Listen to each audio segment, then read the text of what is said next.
brought to you by Nova शुद्ध घी।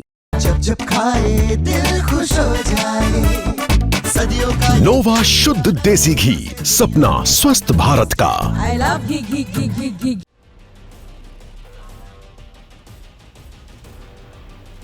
जो वक्त पर समझे वही जिंदा रहता है। और आज एक ऐसी खबर आई है जो न केवल इतिहास के पन्नों को दोबारा हिला देगी, बल्कि बता रही है कि कभी कभी एक फोन कॉल भी किसी जीवन का फैसला कर सकती है।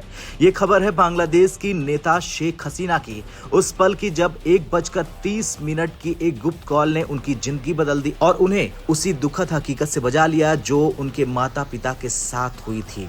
5 अगस्त 2024 का दिन बांग्लादेश के लिए फ्लैशबैक जैसा रहा। गहमा गहमी सड़कों पर हिंसा और राजनीतिक उथल पुथल। उस दिन जब प्रोटेस्टर्स की भीड़ तेजी से बढ़ने लगी, शेख हसीना अपने सरकारी आवास गढ़ भवन में थी। वो देश को बचाने और लोगों को शांत करने की हिमाकत दिखा रही थी, पर हालात उनकी अपेक्षा से बहुत ज्यादा खतरनाक बन गए। कुछ रिपोर्ट के अनुसार वो और उनकी छोटी बहन शेख रहीना जगह छोड़कर निकलने लगी और अगर 20 से 25 मिनट भी देर हो जाती तो नतीजा बहुत बड़ा हो सकता था। यहीं पर आती है वो मौन लेकिन निर्णायक घटना। एक शॉर्ट कॉल भारत से किताब के हवाले से बताया गया कि करीब 1:30 पर उन्हें किसी ऊपर के भारतीय वरिष्ठ अधिकारी का कॉल आता है। ऐसा कॉल जो शेख हसीना अच्छी तरह जानती थी और जिस पर उन्हें भरोसा था।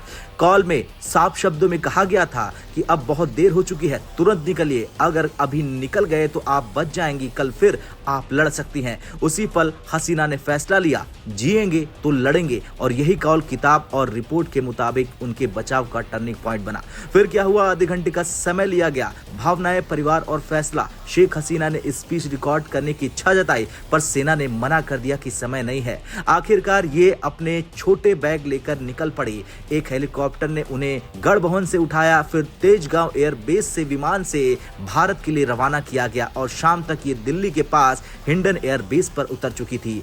वहां उनका भारत के वरिष्ठ सुरक्षा अफसरों ने स्वागत किया और सूत्र कहते हैं कि राष्ट्रीय सुरक्षा सलाहकार अजीत डोवाल भी उनकी आगवानी के लिए मौजूद थे और उन्हें सुरक्षित स्थान पहुंचाया गया।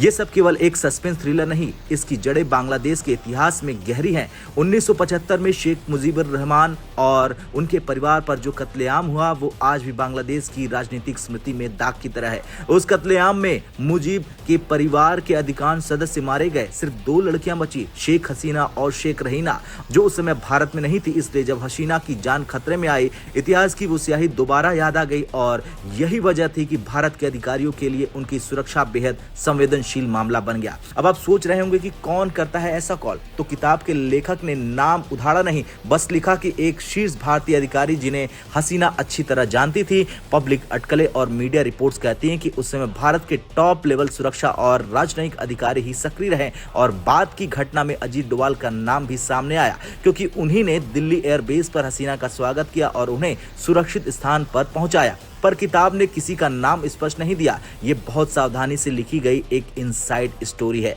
इस पूरी खबर का बड़ा सबक ये है कि इंसानों के जीवन कभी कभी छोटे छोटे फैसले पर टिके होते हैं। एक फोन कॉल, एक सलाह और एक विश्वास, ये चीजें ऐतिहासिक नतीजे ला सकती हैं। दूसरा, राजनीतिक नेतृत्व की सुरक्षा और अस्थिरता के बीच एक बहुत बड़ा और नाजुक अंतर होता है। जब एक नेता बचे तो वो भविष्य में अपने देश की राजनीति में फिर से मैदान में उतर सकती हैं। अगर वो नहीं रहेंगी तो परिवार की पूरी राजनीतिक विरासत खत्म हो जाएगी, जैसा कि 1975 में हुआ। इसी बीच मीडिया और पॉलिटिकल सर्कल्स में कई सवाल उठ रहे हैं कि क्या भारत ने सीधे हस्तक्षेप किया, क्या ये एक राजनयिक बचाव था या कुछ और था। कई दिग्गज पत्रकारों और अंतर्राष्ट्रीय स्रोतों ने इस पर रिपोर्ट की है, पर सार्वजनिक तौर पर भारत सरकार ने किसी भी तरह की आधिकारिक टिप्पणी जारी नहीं की जिसे किताब के कथन से सीधे जोड़ा जा सके। पर जो तथ्य सामने आए, कॉल, हिंडन बेस लैंडिंग और अजीत डोवाल से मुलाकात, वे रिपोर्ट में मौजूद हैं। और अंत में राजनीतिक नजरिए से बात करें तो शेख हसीना की ये खबर बताती है कि कभी कभी आत्म बलिदान की जगह जिंदा रहकर लड़ना ज्यादा रणनीतिक होता है। उन्होंने खुद कहा कि जिन दिनों उन्होंने बचकर मुसीबत से बाहर निकलना शुरू किया, वो दिन उनके लिए live to fight another day था, जिंदा रहकर फिर लड़ने का निर्णय। और यही वो मानसिकता है जिसने बाद में बांग्लादेश की राजनीति में एक बड़ी ताकत बना ली है।